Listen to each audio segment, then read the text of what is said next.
I am Damien from Pulling Money.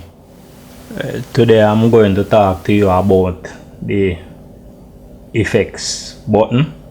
Right now you can access the effects button when you are in vertical mode by pressing F.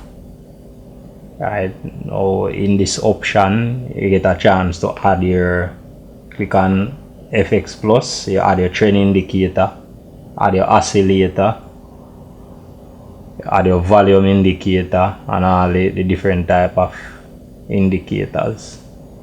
Right, you can add the RSI, relative strength index, your MACD. You can add all of them from this option. Another option you can access the effects is by tapping in the middle of the screen. You see an icon pop up, you press F. Right, when you are in horizontal mode, you can also access your effects by tapping in the screen.